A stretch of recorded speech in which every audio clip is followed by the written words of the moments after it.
Every forge session begins with prayers to the kami spirits, asking for safety, skill, and a successful forging. This ceremony reminds us that mental preparation and deep respect are the foundations of Japanese craftsmanship. This is the heart of the industrial line. Maintaining 1500 degrees is crucial for the smelting process.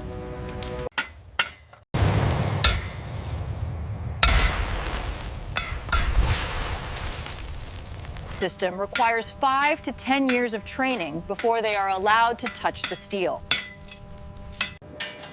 Modern katanas are often called Japanese swords, but true katanas are specifically the curved, single-edged.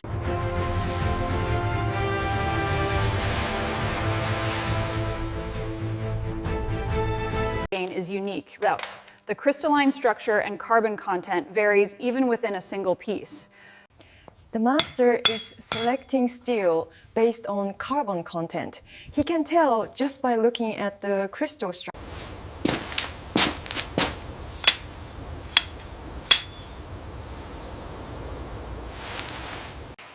A katana isn't one type of steel. It's a composite of hard steel for sharpness and soft steel for flexibility. This breaking process allows assessment of the internal quality. This box contains exactly 3 kilograms of selected steel, enough to forge 1 katana after accounting for scale loss during forging.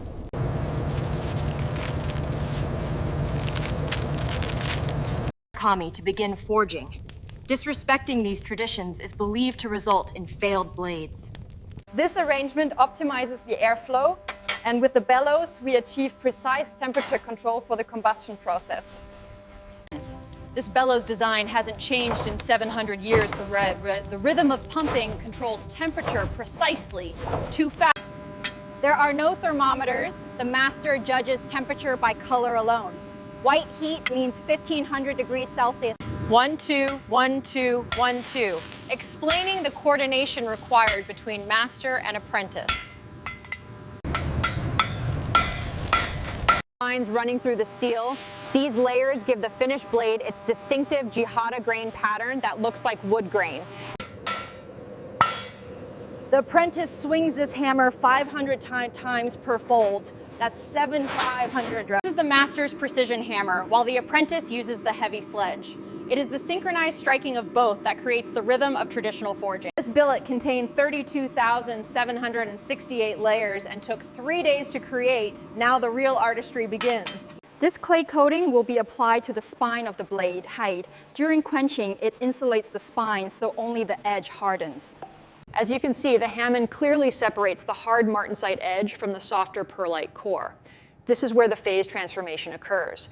The folding took 3 days, and now we begin the 2-week process of shaping this billet into a recognizable sword form. While each blade is custom, the proportions follow strict traditional guidelines. The blade length, width, and curvature must... Welcome back to the workshop. As you can see, our shaping station is fully stocked with the industrial line. We have every hammer and rasp you could possibly need for this project. This line here is for the tang. The blade starts here, and the point will be right there. See the proportions?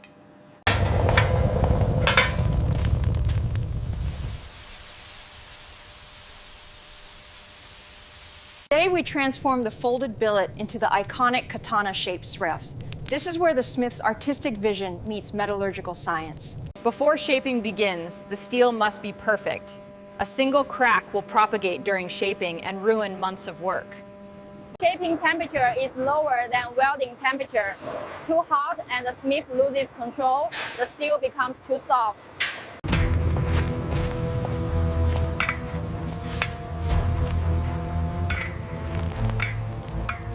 This right here is the shinogi ridge. It's crucial for the blade's balance and structural integrity while also defining its aesthetic beauty. The heavy hammer is for rough shaping. Then we move to the medium hammer for refinement. And finally, the light hammer for detailed.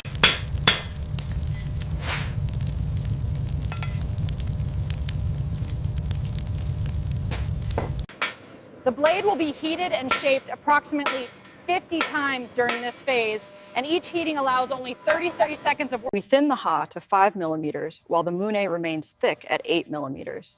This differential thickness contributes to the blade's performance. This rough grinding removes about 2 millimeters of surface material, and all the folding layers are still intact deeper in the steel. Wow, look at that pattern. Perfect straightness is critical. Any deviation will affect cutting performance and aesthetic beauty. Even the hidden tang has aesthetic elements. Collectors examine tang condition and file mark patterns to authenticate and date blades. He's using a traditional bow drill for the mikugiana. Modern smiths, however, typically use high-speed power drills for this step. This flat area must be perfectly planar and perfectly aligned with the blade's center line. Each section requires a different filing technique to achieve these subtle textures, even after the final polish. I now understand why it takes 10 years the muscle control. These polishing stones are almost as valuable as the blade itself. Some cost $2,000 per stone. By ripping the blade this way, we ensure it remains spiritually pure. It must rest undisturbed until the morning's work begins. The clay coating is what creates the katana's most distinctive feature, the hamon temper line. This mix, each ingredient affects the insulation properties. The master has spent 30 years perfecting his exact recipe. The clay must be like smooth peanut butter, and it needs to stay on the blade during heating but not crack or peel.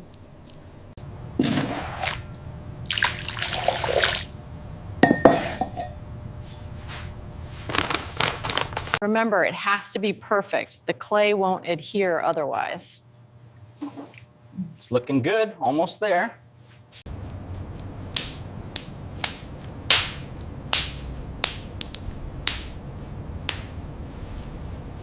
This thick clay will insulate the spine during quenching, keeping it soft and flexible.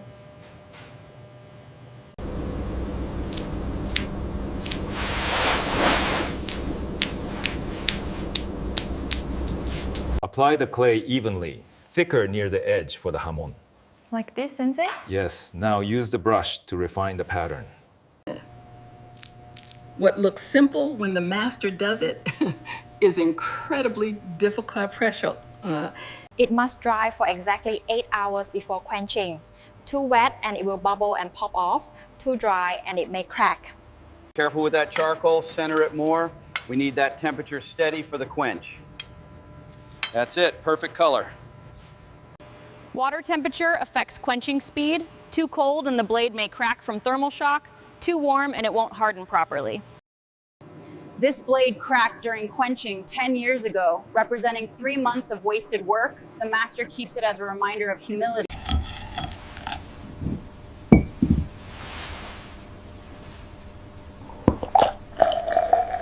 He documented every variable, the precise temperature of the water, the composition of the clay, and whether the blade ultimately succeeded or failed.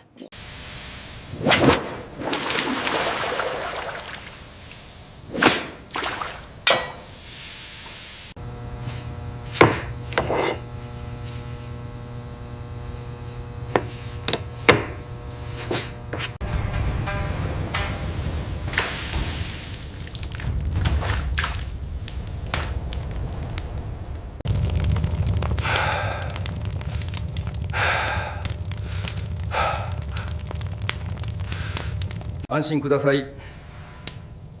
ありがとうございます。これで一つの生き物となりました。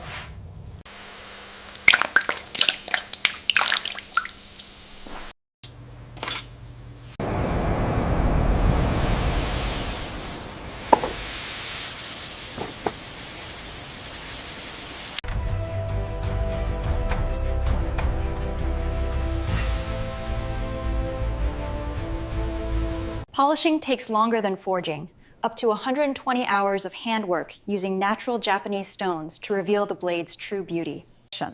You start with the rough grit here. Each stone has unique properties. This one, the heirloom, provides the final Polishing isn't just finishing, it's revealing. Although the polisher reveals the hamon, the jihada grain pattern.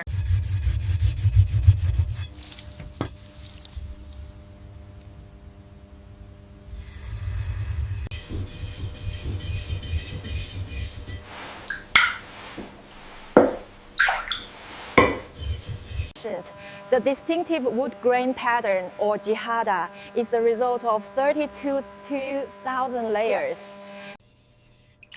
We're now in the stage where one wrong stroke could damage the pattern that took months to create. Different areas require different stone types and angles. This is why a single master polisher handles the entire blade. Look closely at the consistency of the hamon right here. That is what we aim for. A quiet, appreciative female hum is heard in response. This is the uchigumori stone. It's essential for the final polish, creating this misty finish you see here. We use this ray skin specifically for its exceptional non-slip properties.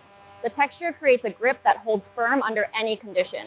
You must keep the tension consistent on both sides. Watch the overlap here. Ah, I see. Is this tight enough now? Yes, that is exactly right. We start with the habaki and seppa, which ensure the perfect spacing for the tsuba. This one is particularly ornate.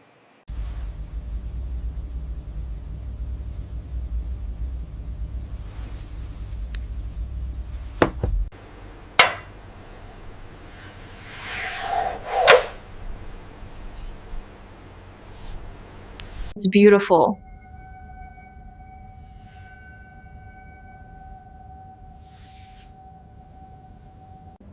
This $30,000 katana represents 300 hours of skilled labor by multiple master craftsmen.